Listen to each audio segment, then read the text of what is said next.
Microphone deeply, mellow tones.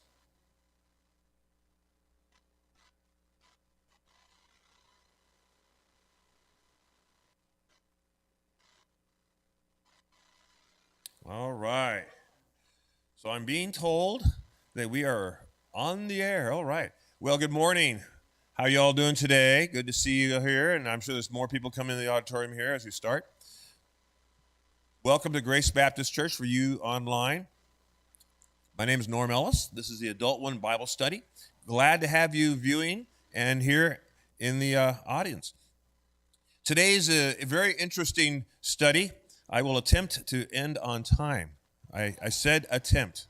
But today we are studying chapter 7 of Daniel. And chapter 7 is a very interesting chapter. Biblical people have said that chapter 7 is the single most important chapter in Daniel. It's a literary turning point, not a literary turning point. It's a transitional chapter. The big impact, it had a huge impact on Jewish literature. Why is that? It's because of the kind of literature it was. We'll talk about that in a moment. Anyway, part of the significance was they had a great deal of prophetic stuff going on. And after, another interesting thing in chapter 7 is after verse 2, we hear Daniel now switching from third person to first person, and he stays that way. Also, very important because in chapter 7, we see the promise to Israel that they would continue as a nation. Remember, they're in exile, right? They have no hope at this point, but they will continue. That's the promise from the prophecy, part of the prophecy here. And not only that, but that the promised Messiah would come. It was that assurance they had right there. So this is a very important area, and hopefully I will do it some justice, and we'll have an interesting study. The title today is Future Seen. Now, not as seen as in a movie, but seen as in looking at. Future seen. Okay? And the main point is that believers can live with confidence knowing that God's kingdom is eternal. Now, that's a real important thing. How many things in life are eternal on this world? Debt? Debt, yeah. Taxes? No, but for the most part, we live in a transitory world, don't we? We see things come up and we see things go away, don't we? A lot of times, right? And the only thing that I can think of that would be considered in this world of eternal importance would be our souls, right? Yeah. Everything else is going to pass away. So this is an interesting verse, because a bunch of verses, because it talks directly to that point. And sort of as an introduction, it is an introduction. In the beginning of our book today, I forgot to say, we're in session number 12, if you're following along in your book, and we use the book occasionally, so you come in handy. We start on page 109 for our study today. And like I said, it's Daniel chapter 7. That's your main book right there. Make sure you have that. Anyway, so we're going to be looking at these three areas. 3 beasts, and that's in Daniel 7, 1 through 6. The 4th beast and the horn, that's in Daniel 7 through 8 of chapter 7.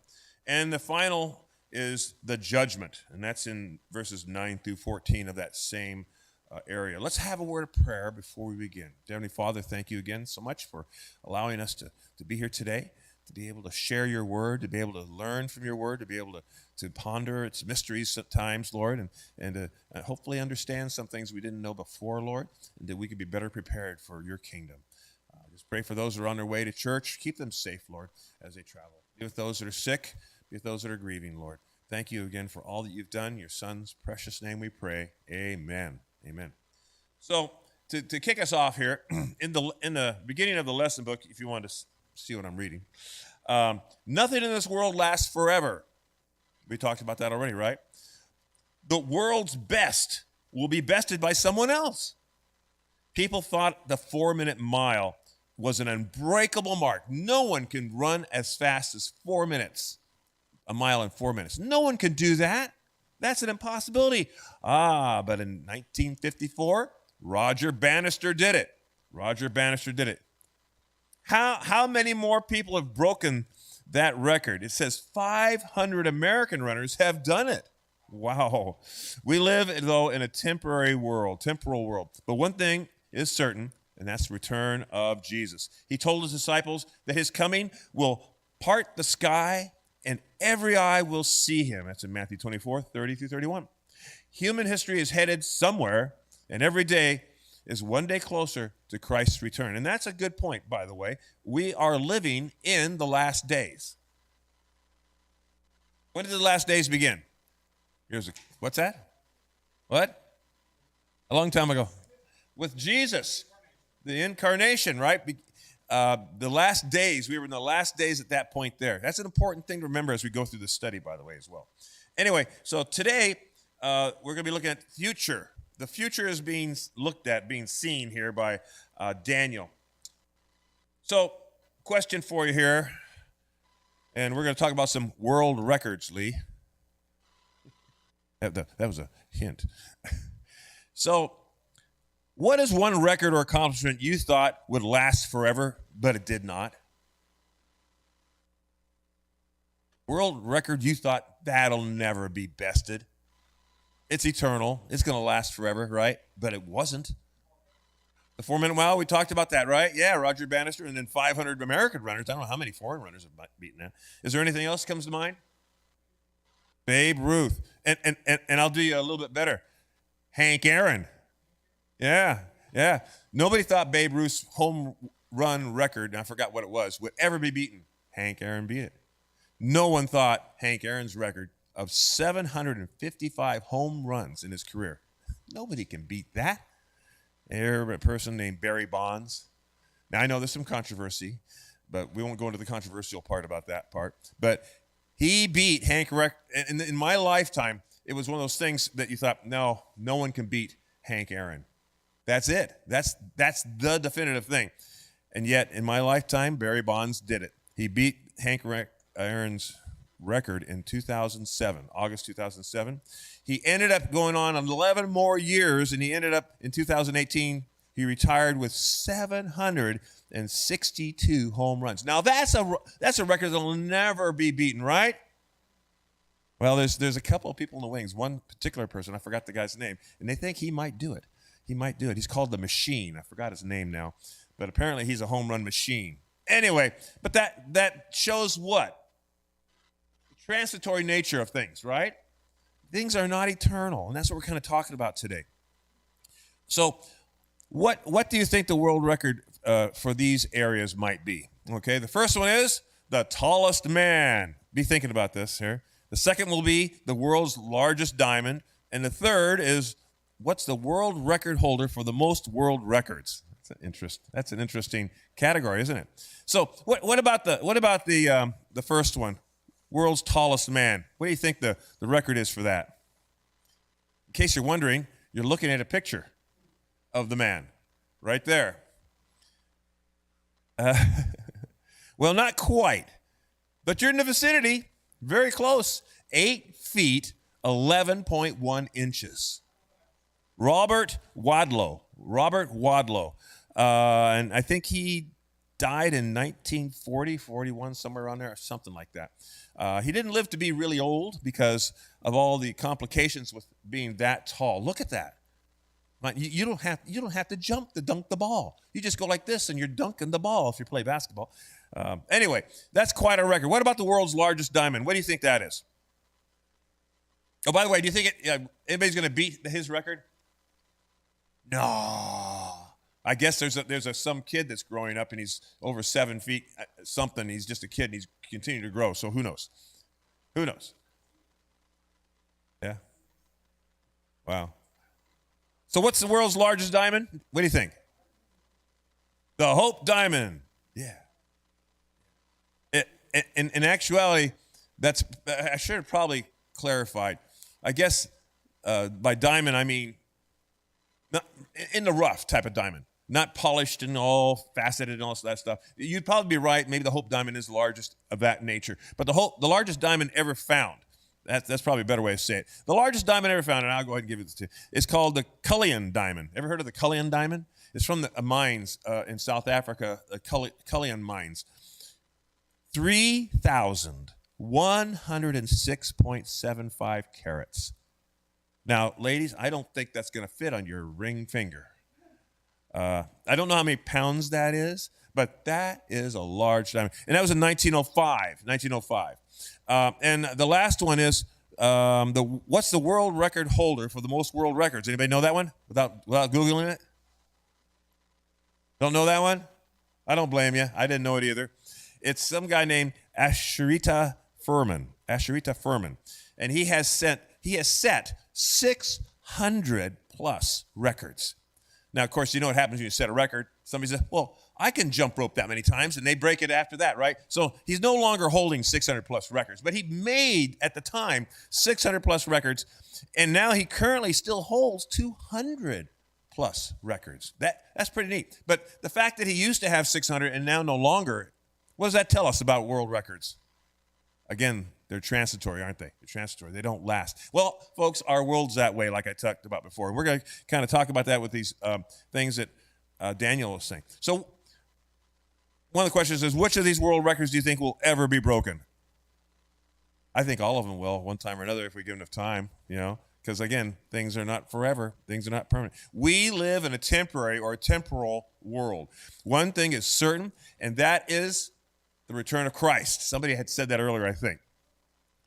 In this session, we're going to see how Daniel's dream that he had, this vision he was given, affirmed the eternal existence of God's kingdom. All these things on earth that we think are so important. Oh, I mean, America's so great. It'll never end, right? Well, folks, other kingdoms have thought the same thing. And we see what happened, right? Anyway, so we're going to talk about some of those kingdoms, right? So let's look at the first verses here. I think I didn't... Yeah, I didn't miss anything. We're going to look at the three beasts. Now, he's having this vision, and in this vision, we see certain specific things happening. Let me see here. That part. Okay, good. So let's look at the first three beasts. And the first verse, we see the historical setting for these visions that God gave to Daniel. So who's got number 1? Just read the first verse, Daniel 7:1. The first verse only, begin with. First verse only. 7:1. In the first year of Belshazzar, king of Babylon, Daniel saw a dream and visions in his mind as he lay on his bed. Then he wrote the dream down and related the following summary of it. So we're seeing Daniel talk about this here. He's laying the groundwork, right? He recognizes the significance of the visions, and he's carefully recording the things that he saw. Daniel wanted to assure the exiles that God would continue to be faithful to them. Now, this is an important part. Okay, we're going to see some things about what's happening in the future.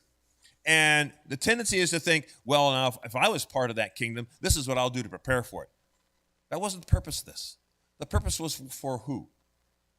Israel, who's in exile. They've lost their country. They lost their temple. I've mentioned this before. This whole thing that God is revealing is to assure Israel of what will happen. And you don't have to worry. God's here forever, and he's in charge, and he's taking care of you like he said he would. That's the whole purpose of this. So keep that in mind as we go through these things, and we'll see. So let's look at the next 5 verses now. And I want you to listen to the descriptions of these three beasts, these first 3 beasts that we see. Go ahead. Daniel said, in my vision at night, I looked there, and before me were the 4 winds of heaven churning up the great sea. 4 great beasts, each different from the others, came up out of the sea. The first was like a lion, and it had the wings of an eagle. I watched until its wings were torn off, and it was lifted from the ground so that it stood on 2 feet. Like a human being, and the mind of a human was given to it. And there before me was a second beast, which looked like a bear.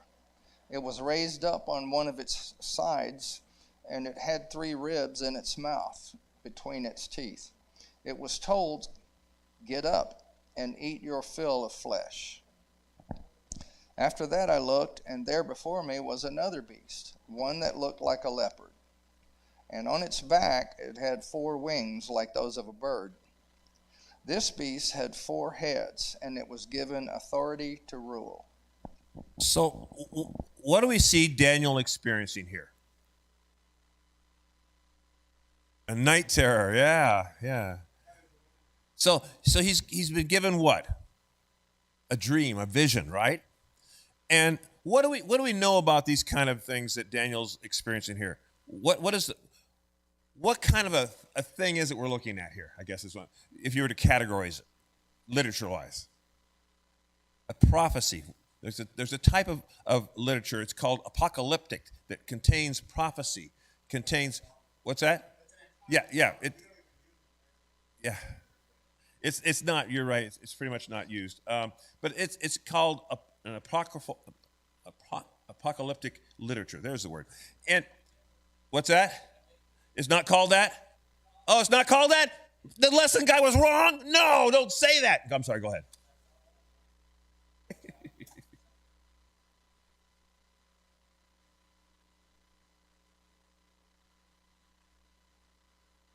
Yeah. Yeah, it is. Right. There's a lot of end day scenarios, isn't there? Yeah. People are addicted to wanting to know that. Yeah. Yes.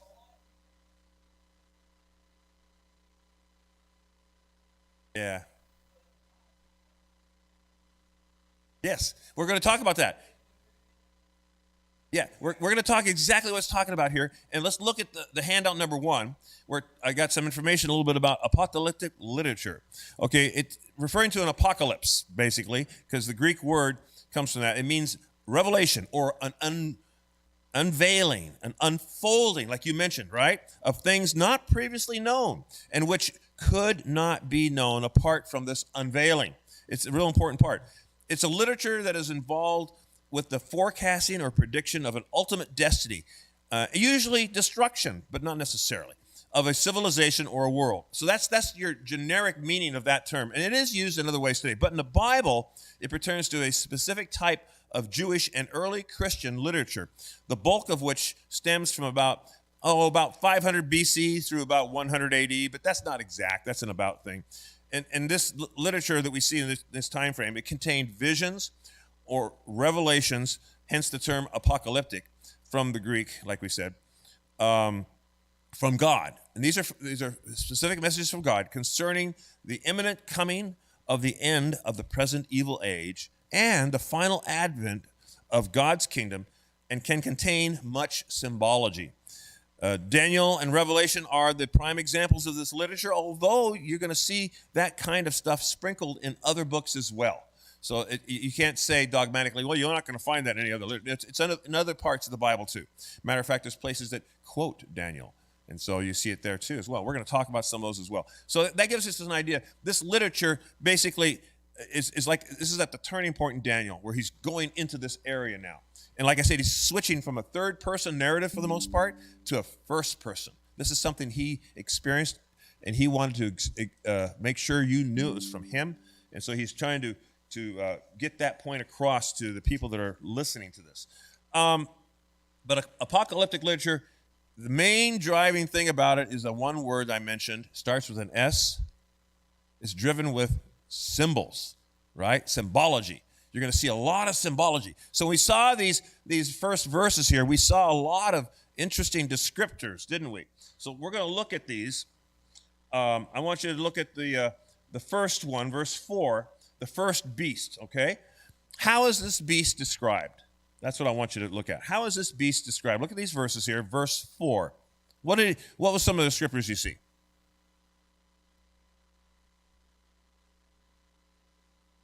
What was he like? A lion. Now, how many know much about lions? You know they're what? They're dangerous. They're strong.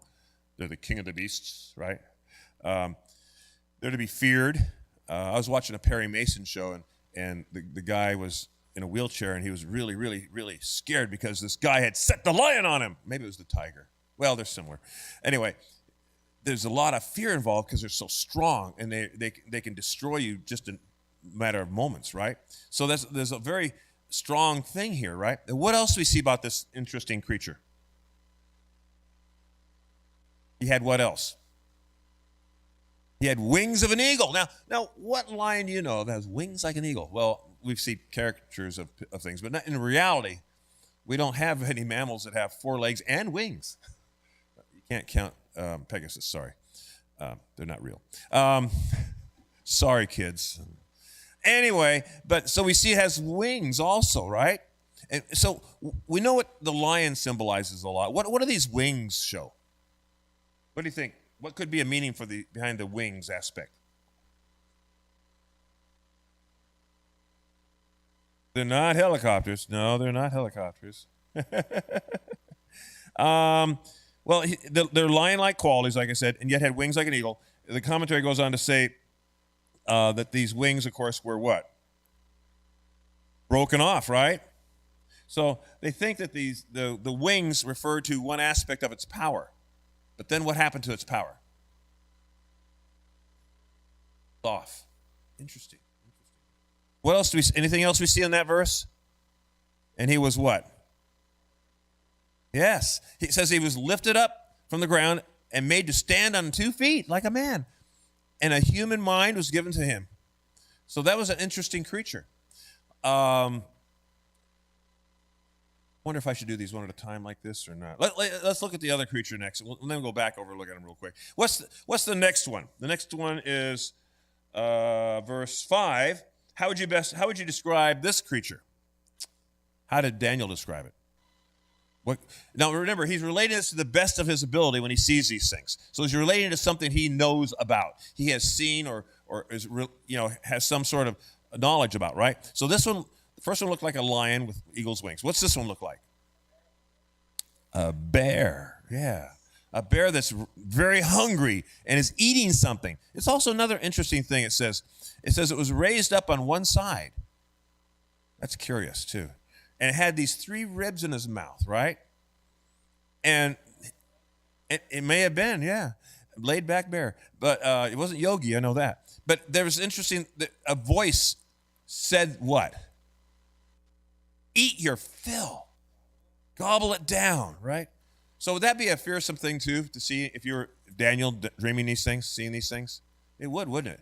It'd be kind of scary. I've met out in the wilderness a bear, 2 different bears, at 2 different times, and it scared me. It did, because I didn't expect it, and it's one of those things where you see this big old bear walking along and it doesn't see you, and you're thinking, okay, I'm just going to back down the road away from this thing. And maybe it won't bother me. It's a scary thing. Anyway, so let's look at the next creature, the third one. And the third one is talked about in verse 6. How is this one described? Ooh, a leopard. It says another one like a leopard, and on its back was 4 wings of a bird. 4 wings. And it had 4 heads, not a forehead, but 4 heads. And dominion was given to it. It was put in charge of things, right? So again, this is a creature it looks like something he's seen before. So he's relating it to the best he can. So what would you, if you were Daniel and you saw these creatures, what would be your impression? What's that? Wake up quick? Maybe back away? Maybe be a little bit scared? I'd be very scared personally. So we see Daniel is watching these things, and it's a real event to him while he's watching it. Okay, it's one of these things that is happening to his life, and he's impressed with what's going on, right? And he doesn't know what to do because of this happening. So in my commentary, it talks a little bit more about these things, a little more detail. But it also gives us the best description of who these might be. Now, it's always dangerous to try to assign specific things to apocalyptic literature. Okay, keep that in mind, because it's full of what? Symbolism, right? Symbology. What's that? Hindsight's, yeah. Yes. So, yes. I know. We're going to talk about that. Yeah. And exactly. And later on, not in our primary verses, but some of the interpretation is given to him, actually. But looking at all the evidence and stuff, we see that these refer to kingdoms that are coming or kingdoms that are happening right now. Because remember, this is for whose benefit? Israel's, right? The children of Israel. And he's trying to reassure them while they're in exile, while they're away from their home, never to return, some of them think. And he's saying, don't worry. These things are temporary. You're in Babylon right now, and you have these kings, Nebuchadnezzar and Belshazzar and all these other kings around you running your life. Don't worry. It's temporary. My hand holds you right here. I'm in charge of Israel, not these kings. And that's what the whole idea here is. So we'll look at the first one here. And the first one was first of all, I want to talk a little bit about where he was. He was standing there looking out, and he sees the great sea. What's the great sea? No, it's not a big sea in the sky. I saw you. It's the Mediterranean Sea, most people believe it was. It's the largest body of water near Israel. And it was to be feared, by the way. It was an area that you didn't want to go into mostly. It was one of these kind of things where it was the unknown, right? And in this sea, as he's looking out there, he sees what? The four winds of heaven, it says, stirring up this great sea. So this is all part of showing that this is a time of turmoil, a time a scary time. Do you guys like turmoil? I don't. The fact that Russia's about to invade Ukraine, that bothers me. You imagine being during World War II in England, bombs falling down on you, thinking that the Nazis are any moment going to be coming across the channel and you're going to be toast, you know? That'd be a horrible situation to live through. In Germany, if you were in Germany or any of these places like that during that time, it'd be terrible. If you were a Jewish person in any of these places, horrible times. So this is to let them know that this is a time of turmoil that's coming. Get ready. So now the first beast is shown in this lion with the wings of an eagle. So they believe that this first lion was probably symbolizing Babylon, that's right, and King Nebuchadnezzar, by the way. And it says that the lion, being a powerful creature, and Babylon was a very powerful empire. The eagle's wings were probably denoting his sovereignty over a large area. What about the clipping of their wings? This is kind of interesting thing too as well. Most biblical scholars believe this refers to Nebuchadnezzar's humbling. Remember what happened to him? He became a cow essentially, right? God humbled him for a period of time, right? And he basically became an animal for a period of time. And that was this is what we're referring to, this clipping of the wings probably they think that was what it was. Anyway, so that's who this person was, they believe. And it may also involve Belshazzar, they believe, when Belshazzar thought he was hot stuff and brought out all the elements of the temple and was using them in a big party. And remember the disembodied hand writing on the wall? Yeah. So it could be all part of that as well, because what happened to him? He died, yes. So what about the second one, the second beast? Well, a lot of these same biblical theologians, they believe this bear that says raised up on his sides and they chewed on three ribs. It says the image speaks to the stature and ferociousness of the bear, and that they think it was the Medo-Persian Empire. It could be just the Persian Empire. There's one interpretation, but most believe it was probably the Medo-Persian Empire. It was a very dominant kingdom that took over Babylon, remember? And this could be why the reason why the bear was raised up on one side. They thought that the three ribs might refer to, that he's chewing on, refers to Babylon, Egypt, and Lydia, the three major conquests of the Persians at that time. So that could be, and it probably very well is. Okay? And again, this is a vision that God is giving Daniel for a reason. Keep that in mind as you see this. Now, what about that third beast? An interpretation of the third beast. It looked to be like a leopard. It says, but it had on its back 4 wings, as well as 4 heads. No leopard on earth has 4 wings and 4 heads. But Daniel identified the beast with the animal that it most closely resembled, a ferocious leopard, okay? The third beast was given authority to rule for a time, just as the other beasts had experienced. Now, most interpreters tend to believe this is probably the Greek Empire by Alexander the Great. Now, we don't know for a fact, but they most believe that's true. Because this leopards are known for their strength and speed and ferocity. That describes Alexander. He took over the known world at such a speed and rate, as a young man almost, right?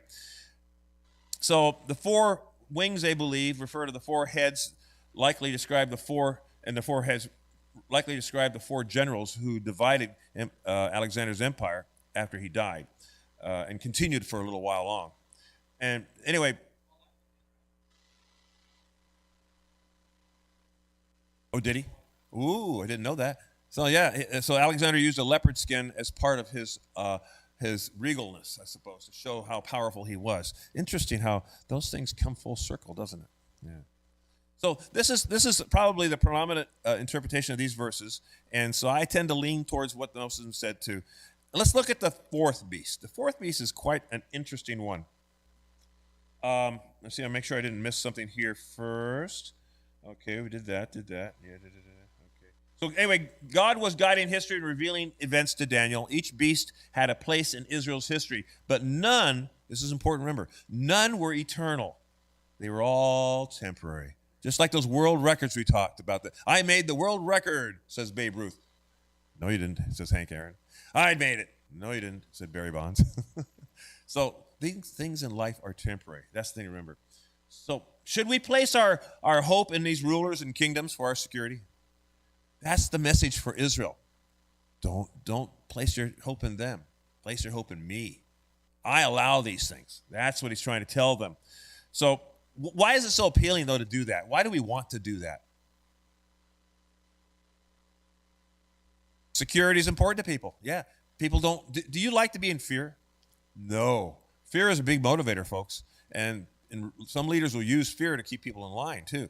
But nobody likes that. They want to trust in something. And so that's why a lot of people will follow him. You know, why would Germany follow Hitler? Now, the real secret is not a lot of people did.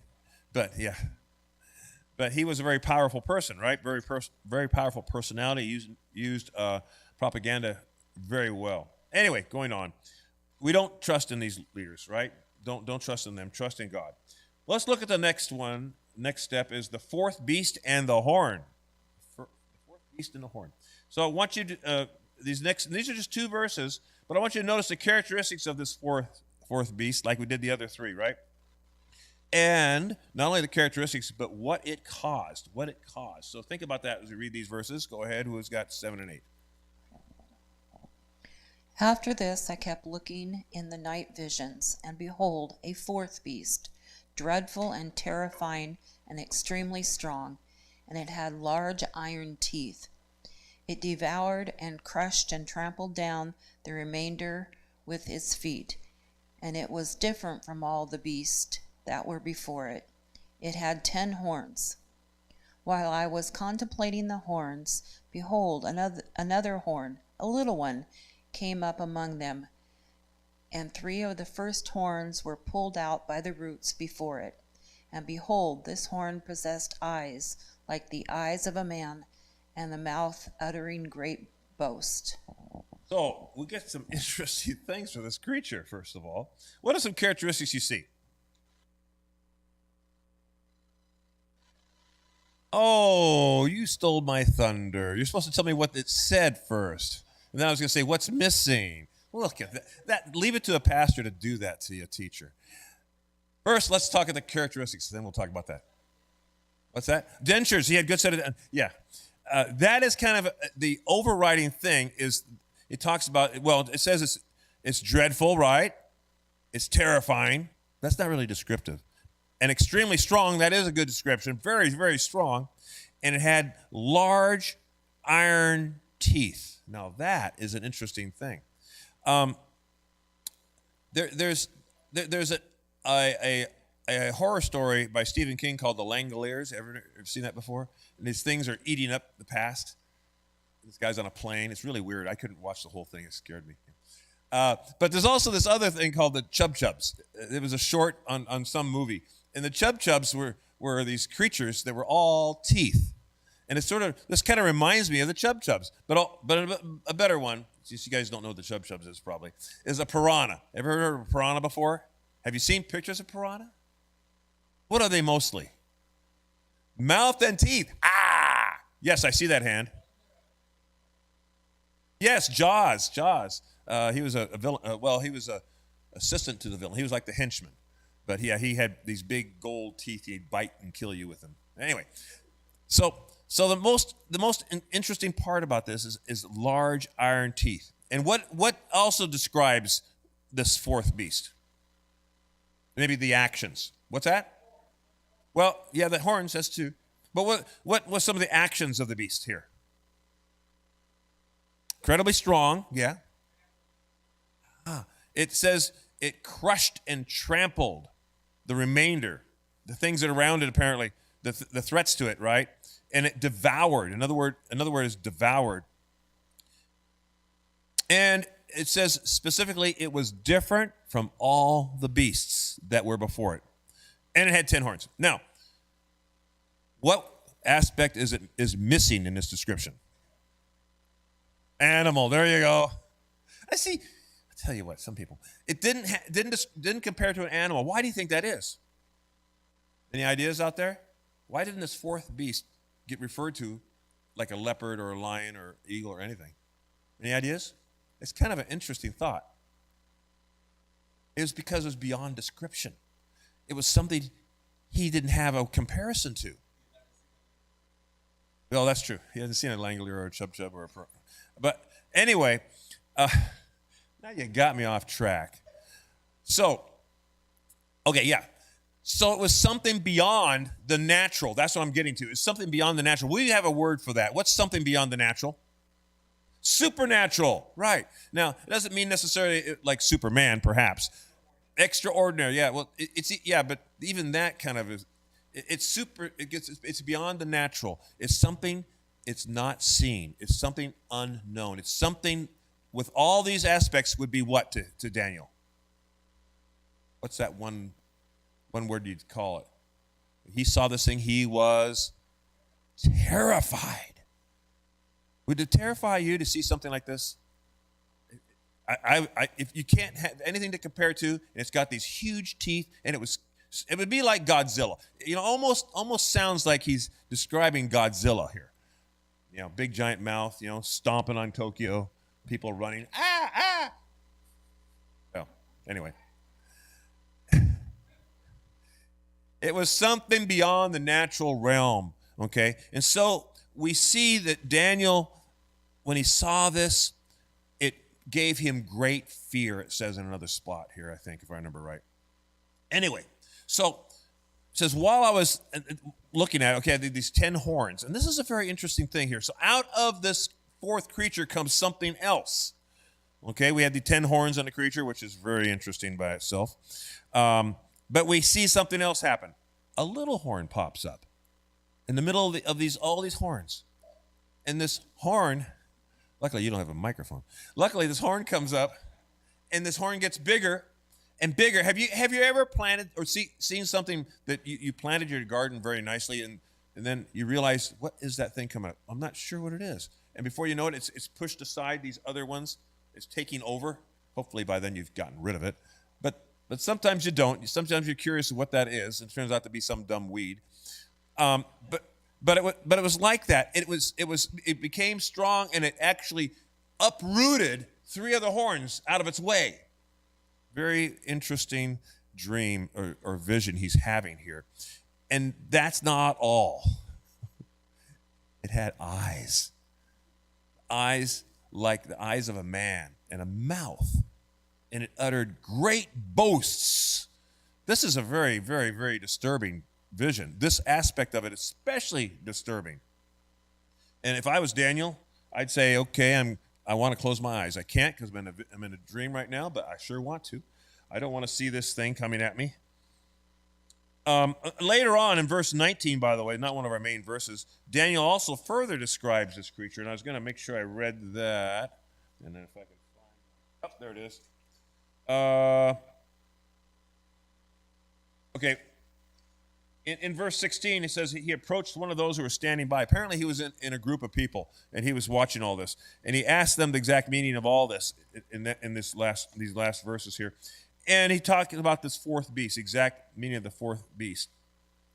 And one of the descriptions that he uses there also, it had claws of bronze. Not only did it have these huge, giant iron teeth, but it had claws, giant claws of bronze. Bronze was a very powerful metal used in implements of war and stuff. And it says, it goes on to say, it devoured, crushed, trampled the remainder with its feet. Is repetition there. But we see a terrifying beast here, don't we? Terrifying beast. God was guiding the history and was revealing these events to Daniel, though. You got to remember that during this time. Each beast had a place in Israel's history, but none were eternal and all were temporary. So what was this fourth beast? That's what people are pondering. What do you think this fourth beast was? It's more powerful. It was devastating to watch it do its thing. What do you think this fourth beast was? What kingdom, maybe? Rome. That's what most people believe it was. Because you look at what Rome did. How long did Rome's empire last, by the way? Was it like something like 300-400 years? I can't remember now. Yeah, it was a long time. Yes, the decay of Rome was something interesting as well. Anyway, but they believe this was the Roman Empire. Most theologians that study the Bible here. And Rome became dominant in the 2nd century BC, and it surpassed all the other empires with its superior administrative capability. It ruled the world at the time of Jesus' birth. It built all these bridges and these roads, and it had a standing army that would sweep across and crush any opposition. Crush any opposition. And it was they would use something called the Pax Romana. Yes. Yes. You want the peace of Rome. If you don't want the peace of Rome, you will become pieces in front of Rome. That was the idea here. The peace of Rome was kind of a misnomer. The peace of Rome was accept Roman rule, or that's it. Yes, that's another good point. So out of Rome, out of this Roman Empire that lasted a long time, and remember, it ruled the world at the time of Jesus' birth. So what were these 10 horns? That's the next question. Now we get kind of in an interesting area. They believe that the 10 horns very possibly represented the 10 emperors of Rome. Now, somebody's going to say, wait a minute, that's not the right number. That's because 10 was used probably as a term of completeness. Yes. 1,000 years. Okay, I knew it was a long time. Not as it was at its height, but in some form or another, yes. Yes. And its influence spread throughout the world. The known world. I mean, you go to Britain today, and you can see a wall that one of the emperors built, Hadrian, and it's still there. Parts of it are still there. It's intriguing. I saw that. It was an amazing thing to see. So many years ago, so powerful. But are they in existence today? Now, some would say, sort of, because out of this came these 10 horns, and this 10 horns. Suddenly, there's this little horn that popped up. So the impression is it's kind of in the leftovers of this beast is where these other things came from. Now, we don't really know exactly all the meanings there, but they think that the little horn probably maybe represents the Antichrist. I've heard that proposed. So we get a little more in the weeds here at this point, so I'm not going to attempt to go any deeper.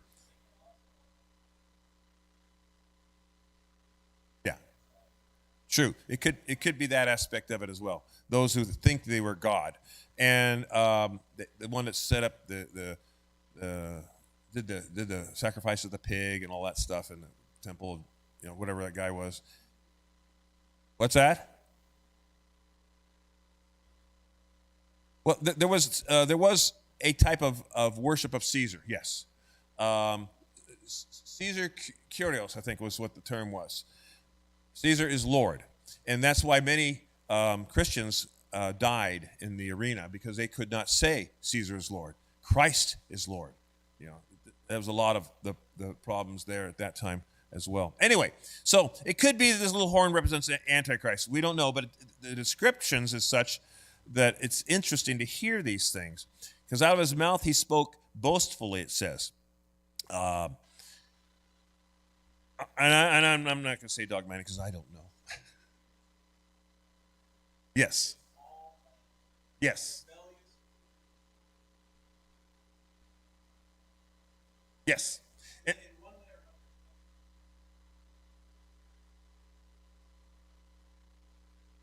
And remember, when did this all happen? When Christ came on the scene, right? Which was during the Roman Empire. So we could see that definitely he could be representative of that movement against Christ and his followers. So there's no doubt about that.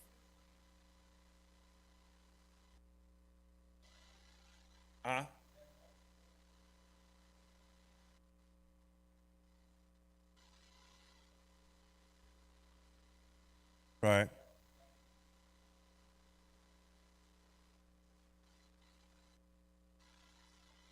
Mm-hmm. Yeah. Right. And a lot of ego involved with some of these leaders too. Yes, they want to reestablish the reign of in the case of like the Russia, the reign of the Soviet Union. Yes, they want to recapture that kind of thing. Mm-hmm. Yes. Yeah. Anyway, it goes on to say that the central purpose of this powerful little horn was to try to discredit God, destroy his precepts and principles, and persecute his people. So I tend to believe along the same lines, it's representative of that aspect of Antichrist. Again, they're not a single person per se, but that movement towards going against Christ.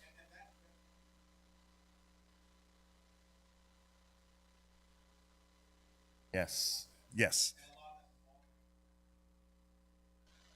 Yes, and we can't go into that today, but it definitely leads into the other main apocalyptic work, which is the book of Revelation. Anyway, so now we see something interesting.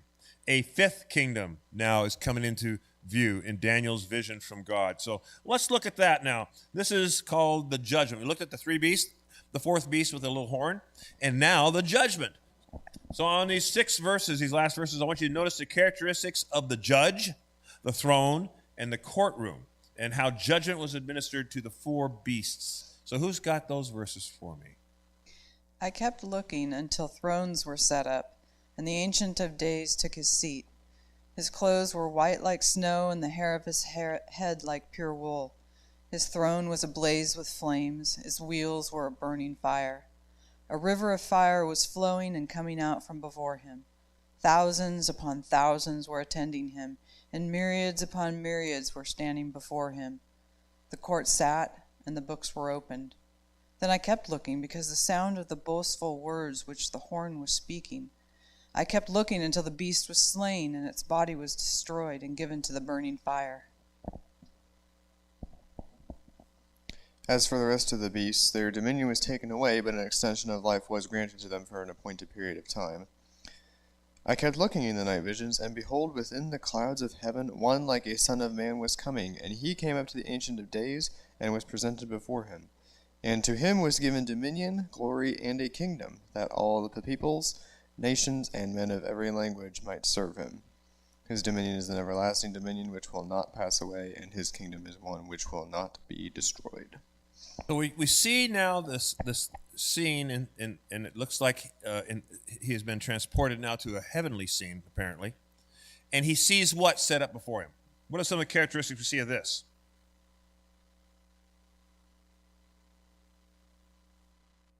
You see thrones set up, right?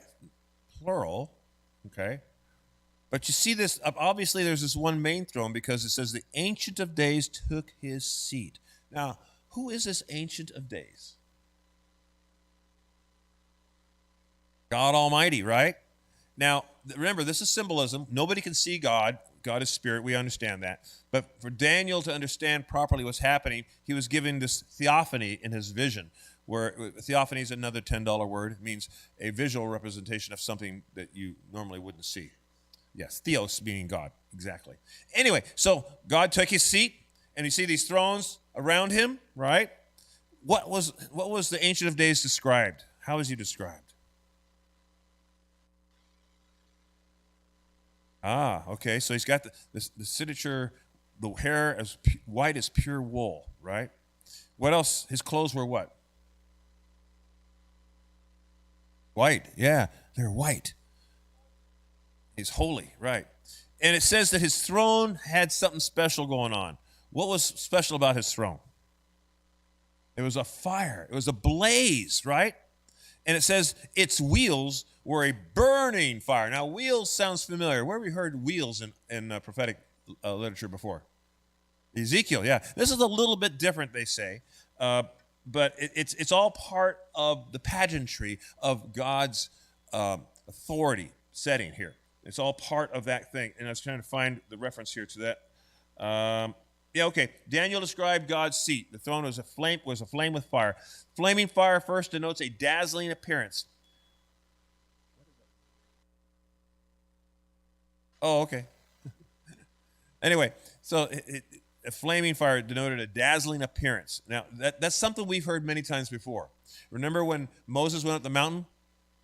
What would happen when he came back?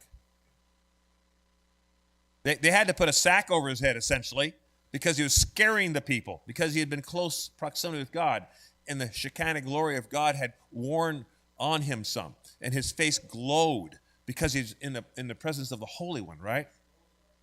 Yes. When angels appear, what do they look like? Same thing, right? They're in dazzling apparel, it says, and that's because of that same thing. Anyway, this represents the purity of God's judgment, they think. Daniel also affirmed the throne's wheels were all ablaze. This reference of wheels reminds us of Ezekiel's vision, like we said in Ezekiel 1. But it's a different image here. It says here the wheels comprise part of God's throne, perhaps alluding to the worldwide extent of his judgment. We don't know. But many interpreters identify fire with God's judgment, or perhaps with a refiner's fire that purifies all who come in contact with it. You remember when Isaiah had the vision? He was in the throne room of God, and he realized he was an unclean person in the presence of holy God. What did the angel bring to him? Touch his lips to take away that sinness, right? The flaming coal.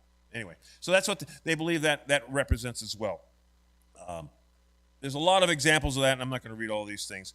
But that was the main point of that. Anyway, so this is the setting. And what happens? What happens in this courtroom? Excuse me? They were seated. So the judgment commenced, right? If you've ever watched Perry Mason before, the judge comes in, he sits down, and the bailiff says, "Be seated," because he's respectful, right? So everyone's now seated. And it says that, where is it? Okay. The books were opened. Now, what is that showing us? It means nothing can escape his presence. It means the past, the present, and the future is open. It's laid bare. So we think we got something that God can't see or figure out. Sorry. That's not true. God sees and knows all these things, right? And these things are recorded in these books. It is showing a symbology of the fact that I know your deeds, you beasts that are before me. Stand by for judgment. And basically, at that point, they were judged. And what happened to them? The beast was slain, and its body was destroyed and given to burning fire. This is the fourth beast he's talking about. And as for the rest of the beasts, their dominion was taken away, but an extension of life was granted them for an appointed period of time. And I'm not sure what that is meaning there in that verse. I think, see, that's verse 12, right? Verse 12. Yeah, there was a period of time they were allowed to exist because they were useful. They were useful to what God wanted to do for Israel, right? It was something they had to do for a little while longer. So he allows them to continue. All right, we're almost done. Yes, I see a question.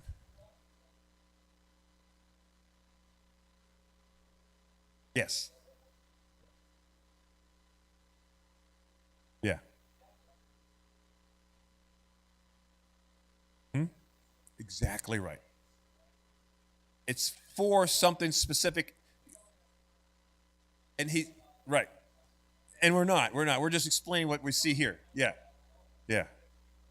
Oh, I know. I could tell you some stories, but I won't. But if we're not careful, we get really bogged down in this kind of literature, right? Because it is symbolic.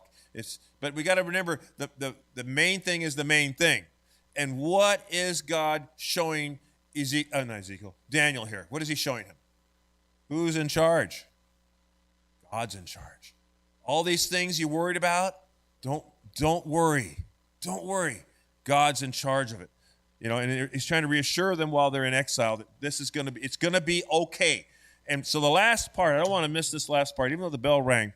But he sees what? He continues in his vision. He sees something happening. The clouds are opening up in heaven, and one like the Son of Man is coming. Where have you heard the Son of Man before? Ezekiel, remember? And then Jesus refers to himself as that Son of Man. Yes. Not to be lost on that at all. We got some verses that talk about that. But the Son of Man was coming. He was coming. So that's Messiah. So we see that's why we go up to the Roman time here, because this is when Jesus comes. You know, it's showing Israel, don't worry. The Messiah I promised you, he's coming. And he's going to come at the right time. He's going to come at the right time. You don't have to worry about it. And it says he was given dominion and glory and a kingdom. This is kind of like looking forward, okay? And all the peoples, nations, and men of every language might serve him. His dominion was an everlasting dominion which will not pass away. You don't have to worry. It's not going to pass away. It's going to be forever. This kingdom is one that will not be destroyed. Would that give you confidence and faith and help in that time of exile if you were a Jewish person? I think it would. It would for me, that's for sure. Does it give us that confidence knowing that's going to happen in our life? We're in the last days, folks. At the time of Christ, the last days began. That's why you don't see the USA or Russia or China in these verses. It doesn't matter. We're in those last days. And we're looking forward to Christ coming, right? Now, I'm not saying they don't matter because God uses them. But in the sense of this prophecy we're looking at today, it's for a specific time and purpose and people. And that's what we talked about, like Pastor Lee just mentioned. Okay, so we're going to finish up here. This vision of the Son of Man, we see it in other places. We see it in Matthew, Mark, Luke, and Revelation. So we're going to look at these verses really quick. Who's got number 4? Read that for me. There'll be 2 verses. Jesus said to them, and then this sign of the Son of Man will appear in the sky, and then all the tribes of the earth will mourn. And they will see the Son of Man coming on the clouds of the sky with power and great glory. Matthew 26:64. Jesus said to him, you have said it yourself. Nevertheless, I tell you, hereafter you will see the Son of Man sitting at the right hand of power and coming on the clouds of heaven. Number 5, Mark 13:26 and Mark 14:62. Jesus said, then they will see the Son of Man coming in clouds with great power and glory. And Jesus said, I am, and you shall see the Son of Man sitting at the right hand of power and coming with the clouds of heaven. So in this particular verse, it's kind of interesting. He says, I am. Now, he's referring to I am that person, by the way. But that I am is also, many people believe, one of the great I am statements at this point. I'm not going to see dogmatic. All right, last Luke 21:27 and Luke 22:69. Jesus said, then they will see the Son of Man coming in a cloud with power and great glory. Verse 69:22. Jesus said, but from now on the Son of Man will be seated at the right hand of the power of God. In Revelation 1:7. Behold, he is coming with the clouds, and every eye will see him, even those who pierced him, and all the tribes of the earth will mourn over him. So it is to be. Amen. Amen and amen. So we see this prophecy of Daniel is actually looking forward to that second time of Christ. And Christ identified that person, himself. So I'm looking forward to that. What about you guys? I get comfort from those verses. What about you guys? Do you get comfort from those verses? I hope you do. So in our summary real quick here, 3 things. People should not place their hope in earthly kingdoms or presidents or prime ministers. None of these are eternal. Okay, second point, people should be warned when rulers mistakenly believe that they are worthy of praise. Yeah. And the third point, Christians can trust that God's rule will last for eternity. So our challenge from our lesson today, our study, is to consider what we can do, what we can point to in our life as real evidence that we have placed that hope that we have in God and Him alone. I hope we have that, folks. And what might you need to challenge, to strengthen your case before that great and powerful judge of the universe. So be thinking about those things. How are you, are you ready for that time of judgment, you know? Be ready for that.